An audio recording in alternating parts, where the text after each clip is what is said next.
Bonjour Éric Coquerel. Bonjour. Paris, Saint-Denis, Nice, le terrorisme a fait plus de 230 morts en 1 an et demi dans notre pays. Est-ce que la gauche française, dans son ensemble, n'a pas été trop naïve face à cette menace ? Je ne sais pas ce que c'est la gauche française dans son ensemble. Si vous mettez là-dedans le gouvernement, ce que nous représentons nous, vous remarquerez que nous n'avons pas tout à fait le même discours. Ce que je constate par exemple, c'est que le gouvernement de François Hollande a les mêmes responsabilités que la droite de Nicolas Sarkozy sur cette situation. Responsabilité en termes de politique étrangère, celle derrière l'OTAN et derrière les États-Unis, d'avoir privilégié la dislocation d'États dans cette région, la Syrie, l'Irak, ce qui n'a pas fait avancer la démocratie, mais par contre ce qui a permis le développement de foyers djihadistes. Responsabilité sur l'austérité, il faut aussi le dire. J'entendais M. Sarkozy hier soir, il oublie qu'il a supprimé 13 000 policiers, qu'il a désorganisé les services de renseignement, et malheureusement, François Hollande... Mais alors ça, pour le coup, ça ne concerne pas vraiment le gouvernement actuel, qui a recréé 9 000 postes dans la gendarmerie, dans la police. Qui a réagi une fois presque qu'il était trop tard. Alors certes, il y a eu une réaction, c'était moins pire, mais il n'y a pas eu, j'allais dire, l'effort nécessaire. Là, il y a une commission d'enquête parlementaire qui vient d'expliquer qu'il fallait donner les moyens humains au renseignement extérieur, interne. Il faut donner les moyens humains à la police nationale. Quelque part, il faut, j'allais dire, réarmer l'État. Et ça, c'est contraire à toute politique d'austérité. Et je vous ferai remarquer aussi qu'ils ont la même responsabilité sur ce que j'appellerais du marketing politique. C'est-à-dire, par exemple, l'état d'urgence qui n'a pas empêché Nice, mais qui, par contre, fait mal à nos libertés. Et c'est exactement ce vers quoi veulent nous entraîner les terroristes. Justement, l'état d'urgence qui sera probablement prolongé de 3 mois. L'Assemblée va en décider cette semaine. Vous y êtes opposé. Mais est-ce que François Hollande, ne serait-ce que pour le symbole, pouvait faire autrement après ce nouvel attentat de Nice ? Vous savez, les terroristes nous font très mal parce que... ils utilisent une arme absolument fatale dans leur type de politique, c'est que des individus qui sont prêts à sacrifier leur vie. Donc c'est difficilement arrêtable. Mais c'est aussi la guerre du faible. C'est-à-dire qu'ils ne peuvent pas nous battre militairement. Ils ne peuvent pas battre militairement le pays. Ce vers quoi ils veulent nous entraîner, c'est quoi ? Si une division entre les Français, notamment par rapport, par exemple, des Français supposés d'origine musulmane,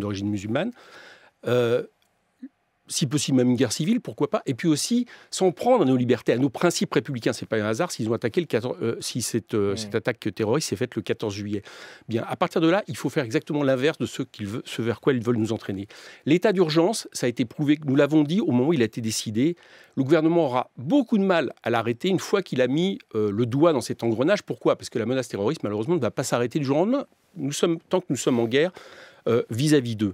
Donc, à partir de là, ça fait surtout mal aux libertés. Je vous rappelle que ça a surtout été utilisé par rapport aux mouvements sociaux, aux mouvements écologistes, et ça n'apporte rien. Idem, d'ailleurs, avec Sentinelle, le général Desportes, des spécialistes ont expliqué que c'était du marketing politique. Personne n'aurait compris vendredi. Oui, voilà, mais donc on se retrouve sur une situation où personne n'aurait compris, et donc on continue, ce que je vous rappelle être quand même un état d'exception, puisque c'est le fait qu'entre les deux pouvoirs, le pouvoir judiciaire, j'allais dire, quelque part, perd la main par rapport au pouvoir policier. C'est pas quelque chose d'anodin, et on commence à s'y habituer. Il faut prendre des mesures concrètes. Il faut être concret, je l'ai dit tout à l'heure, dans la réorganisation des services de renseignement et surtout leur donner les moyens humains dans la police nationale aussi. Je vous ferai remarquer, j'entendais M. Ciotti, Estrosi, mais on nous a vendu Nice comme le tout sécuritaire, la tout vidéo, la police municipale armée, et malheureusement, ça n'a pas empêché les terroristes de frapper, donc c'est plutôt vers la police nationale qu'il faut agir. Et aussi, surtout, au niveau politique étrangère, j'y reviens, c'est surtout là-bas qu'il faut battre Daesh et les autres foyers de ce type. Donc, il faut maintenant une politique qui se tourne vers une coalition internationale sous égide de l'ONU. Il faut les combattre efficacement et avec... Sauf que dans ce dernier cas, ça s'est joué principalement en France, concernant ce que l'on sait pour l'instant de ce tueur de Nice, pas forcément au Moyen-Orient. C'est à distance que Daesh a accru son influence.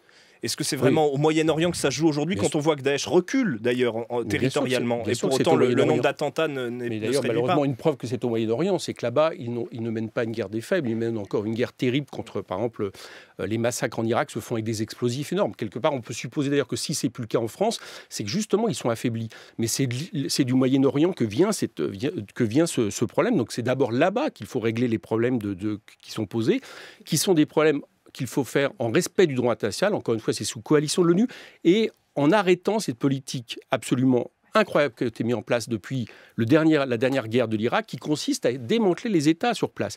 Il faut faire en sorte que les Kurdes soient à la table des négociations. Il faut faire en sorte que nous nous entendions avec, y compris, même si ça ne nous plaît pas, M. Bachar el-Assad, pour faire en sorte de donner la priorité à la lutte contre nos adversaires. Et là, pour l'instant, on voit bien ces terroristes. Bachar el-Assad. Bah, bien sûr, pour l'instant, il faut parler avec les États qui représentent. Après, on verra bien ce qui se passera. Nous ne soutenons pas M. al-Assad, pas plus que nous soutenons les dictateurs qui étaient en Libye. Mais ce que je constate, c'est que ça n'a rien amené. En attendant, on a quand même ces individus qui se radicalisent tout seuls, finalement, sans lien direct avec Daesh. Comment on fait, là, dans l'urgence, dans les semaines, les mois à venir? Mais les semaines et les mois à venir, il faut aussi s'entendre sur le fait que ça ne se réglera pas dans les semaines et les mois à venir. Donc il faut maintenant mettre les moyens, il faut arrêter de désarmer l'État. Ça passe aussi par les services publics, par les services de l'État. Il faut qu'ils soient beaucoup plus présents. Donc arrêter avec ces politiques d'austérité qui sont le contraire de ce qu'il faut faire. Et puis, j'allais dire, après, c'est du travail, vous savez, de renseignement. Les services de renseignement savent faire s'ils ont les moyens. Le problème, c'est que depuis des années, ils n'en ont pas eu les moyens. Bon, et il faut aussi se dire, malheureusement, que ce type d'intervention, il ne faut pas être démagogique, ça sera difficile de toute façon à régler de manière à 100% et à éviter à 100%. Parce qu'encore une fois, je l'ai dit, le plus dur à arrêter, c'est quelqu'un qui est prêt à sacrifier sa vie. En tout cas, vous en parliez, il y a ces attaques de la droite depuis 48 heures. On le voit, hein, pas d'unité nationale cette fois-ci. Vous l'évoquiez tout à l'heure, est-ce que vous craignez des divisions, des scissions dangereuses aujourd'hui au sein de la société française? Vous avez évoqué ce terme de guerre civile, c'est très fort. On voit bien qu'il y a des forces en France qui poussent à ça. J'ai entendu encore une fois le Front National par rapport à certaines parties de la population. Par rapport à des gens qui ont telle ou telle croyance. Donc ça, il faut évidemment l'éviter. Il faut éviter tout amalgame. Les gens qui agissent de ce type-là, et on voit bien avec le tueur de Nice, sont des gens qui peuvent se radicaliser au dernier moment et qui sont utilisés par Daesh. Donc il faut d'abord régler aussi la question du terreau, c'est-à-dire tout ce qui, dans notre société française, fait mal, tout ce qui ne va pas bien, qui renvoie aux politiques économiques d'austérité ou autre, mais surtout aussi, il faut éviter tout amalgame. Je remarque une chose, c'est que malheureusement, ce tueur a agi avec son camion sans discernement. Il n'a pas regardé la couleur de peau ou la supposée religion de tel ou tel. Voilà, eux, ils agissent sans discernement. Sachons-nous agir avec discernement et cibler les responsables. Et encore une fois, Daesh, vous savez, sous couvert religieux, c'est surtout des intérêts géopolitiques très clairs dans la région dont il s'agit. Merci beaucoup, Éric Coquerel, coordinateur du parti de gauche invité politique de France Info ce matin.